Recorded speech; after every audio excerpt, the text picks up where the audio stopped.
چۆن لەگەڵ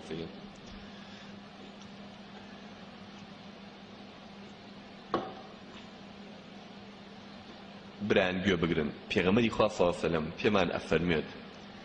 ئەفەرمێت جۆرە شیرک هەیە شەریک بۆ خوا بڕیاردان أخف من دبيب النملة السوداء على الصخرة الصماء في الليلة الظلماء مێلورەیەکی ڕەشی وردی بچووک لەسەر بەردێکی ڕق لە شەوێکی تاریکا بڕوا چەند گوێت لە چرپەی پێیەتی جۆرە شەریک بۆ خوا بڕیاردان هەیە ئەمەندە پەنهان و نهێنیە وا نەزانی بڕۆ بگەڕێرەوە بەناو ئەعمالەکانتە بڕۆ بگەڕێرەوە بەناو ڕەفتار و کردارەکانتە بەناو قەناعەتەکانتە سووچ و پەناکانی ناو دڵێ بگەڕێ ناو دڵێ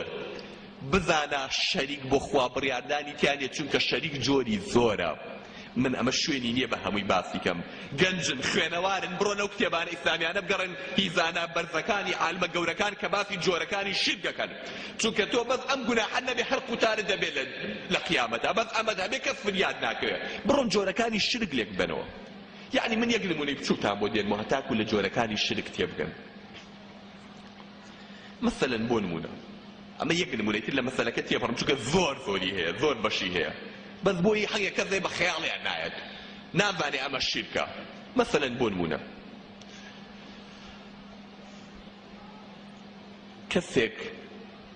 کەسێکی خۆش بوێت زۆری خۆش بوێت کە دوژمنی خوایە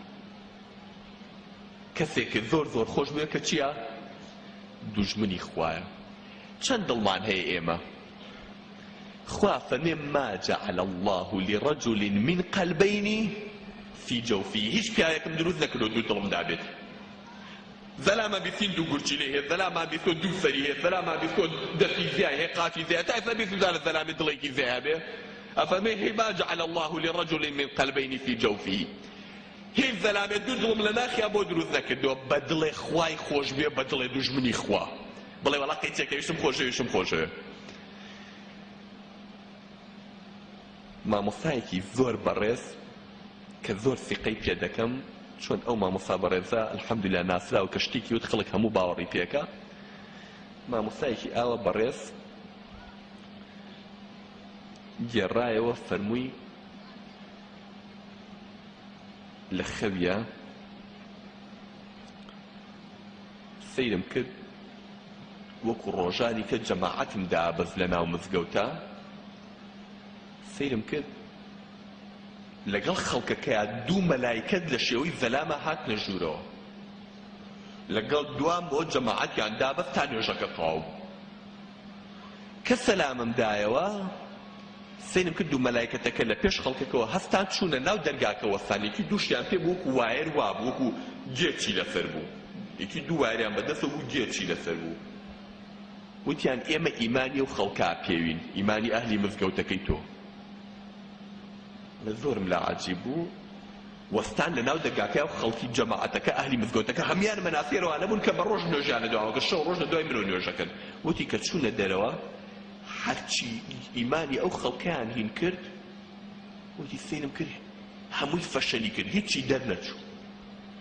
لە ئیمانەکە هەرچی هاتە دەوتی ئەوە ئاهلی جەماعەتەکە هیچی دەرنەچوو دوان بوو یاسیان بوو لە خەوەکەما وتی ئەم دوانە دەرچوو منیش کردم بە هەرا لە خەوەکەما وتم کاکە چیەکەنیوە جا خۆ خەڵکی دنیا گەر باشی تیاوێ بە ئەهلی مزگەوتەکانە هەر ئەمانە کە لێرە جەماعەت دەکەن ئێوەش هاتوون لێرە فاسیەمان ناکەن ڕێمانە هەموو کەوتون جاگە لەمانە هەڵی بچێتن جا نەمەی کێچێتە باشتەوە تیان بۆ علی باوەڕ بە جیازەکەی مە ناکەی جیازوتی کەوتمە منیشتم مڕ لەگەڵیانە وتم ئاخر کاکە نابێ قەینایە مەلایکەتی خوان و هاتوون ئەمە بەڵام چۆن ئاخر ئەهلی مزگەوتەکەی من هەمووتان بە جەماعەت لە دوامۆن و تێگەی وتی بەدەمما هات لە خەوەکەما وتمە ها حاجی فڵان وتی کە ئەمە پێنج فەرزە لە دوای خۆم و نوێژەکە نوێژی بەیانیشی قەت نافەوتێ لە دوامەوە تیتر بە حسابی خۆم لەم باشتر نەبوو لە جەماعەتە لە ئەهلی مزگەوتەکەما کە تیان بێ لە دوام وتم ئەی حاجی فڵان ئەی فڵانە کەس ئەی فڵانە کەس وتیانانی باوەڕ ناکەی ئەوە حاجی فڵان بگێڕنەوە وتی چوو بۆ دەرەوە فەشەلیە نابوو هێنایانەوە ژوورەوە تیان بێنە وەرەوە فەیەکە وتی وەڵام بچوومە لایەنەوە کە سەیرەکەم گێچەکەیان لێدا لەسەر دڵی بۆ ئیمانەکەی فعسکەوتی سەیرەکەم لەسەر بەحەڵ ئەجوڵە و ناجوڵێت تورکێکی گیا و ناجوڵێت ئەڵێ وتم ئاخر باشە بەس پێم بڵێن بۆ ئەمەوە ئەمە پێنج فەرزە ناچێت نوێژی ناچێت لە مزگەوتان لەلامان بۆ ئاوایە ئەڵێ پێیان وتم ئاخر ئەمە فڵان کەس کە با ناوی نەبین چووکە زۆر مەشهورە هەموو خەڵکی ئەم وڵاتە ئەمەندەی خۆشەوێ جێی خۆشەویستی خوا لە دڵیان نەماوە ئەمەندەی فڵان کەس خۆشەوێ ڕاستە ئەهلی مزگەوت و جەماعەتە بەس دڵی پڕە لە خۆشەویستی فڵان کەس کە دوژمنی خوایە جێی خۆشەویستی خوای تیان نەماوە لە دڵیا المرء مع من أحب كيو خۆشویست لە قیامەتە لەگەڵ ئەوای ئەوە بێ هەر لەگەڵ ئەوا بێت تا ئەو خۆشەویستی ئاوا بێ لە دڵیان لەگەڵ ئەوا بێت من اینجا حەپەسام زمانم لاو بوو زانیم چونکە حەدیثەکەی پێغەمبەر زانم فاصل المرء مع من أحب ئەڵێ کە خەبەرم بۆ سەیەکە بە کوڵە گریم ئەیوە ئەگریام لە خەوەکەیە بۆ حاڵی ئەم خەڵکی کە لە دوای منەوە نوێژەکەوە من بەحسابی خۆم پێم وایە تێمە ئەهلی نەجات و ئەهلی سەرفرازی جا بۆ ئەم نمونەیەتان بۆین بۆ هەتا بزانم ئەمە موافقی حەدیثە خۆمە خێوێکە بەڵام موافقی حەدیثی پێغەمبەر صلی الله علیه وسلم کە فەرمێ کێو خۆشویست لە قیامەتە لەگەڵ ئەوای مطابقی هەموو ئاەتەکانی قورئانە ومن الناس من يتخذ من دون الله أندادا يحبونهم كحب الله والذين آمنوا أشد حبا لله خەڵکانی دیان کەسێکەکەن بە نەت بۆ خوای کا بە هاوشانی خوا ئەمە شەریکە شیرکی گەورەیە ئەمە کە کابرا ئەمە خۆش بیستوە لە خوا و خۆشەویستوە کە کابرا دوژمنی خواشە شەڵوا لەبەر ئیسلام خۆشەویستە لەبەر دیناری کابرایە کە دژی دینی خوایە دژی ڕێگە و ڕێبازی خوایە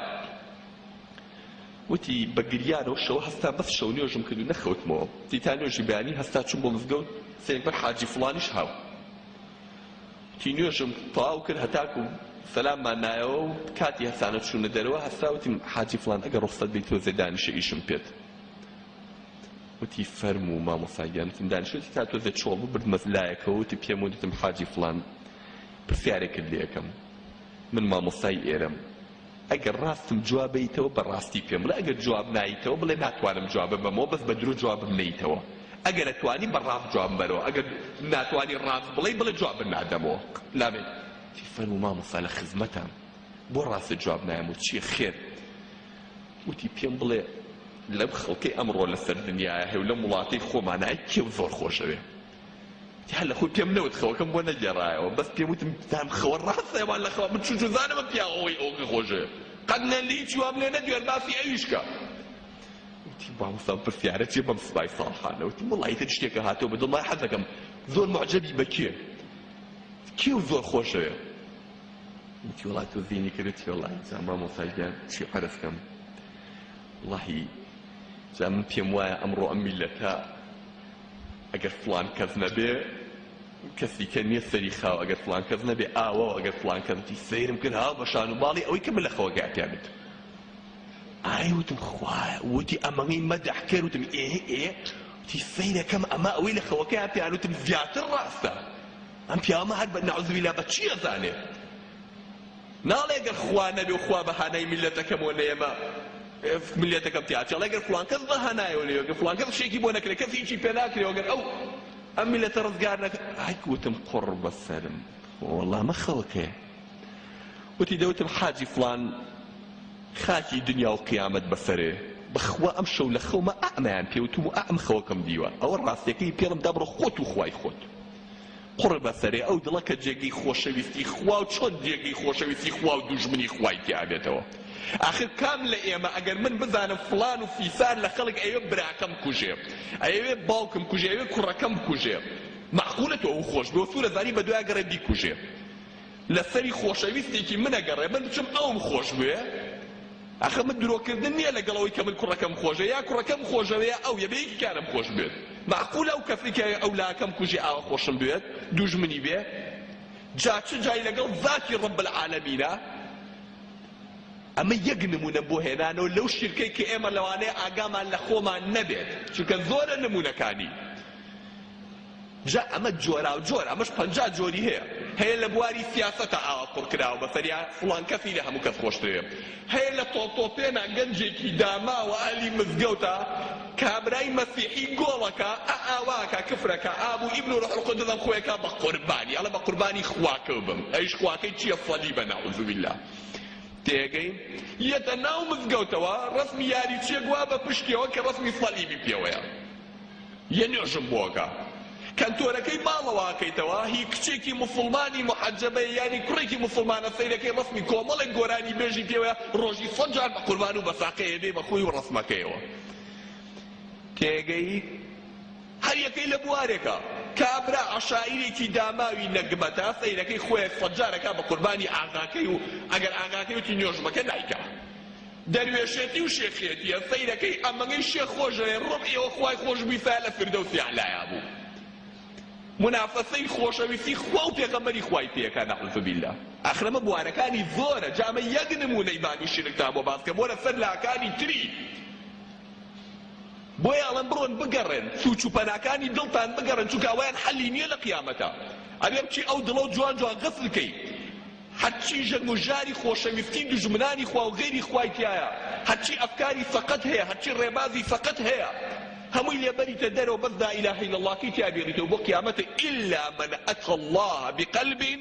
سليم ئەو دڵە سەلیم نەبێ بڕ ناکا لە قیامەتە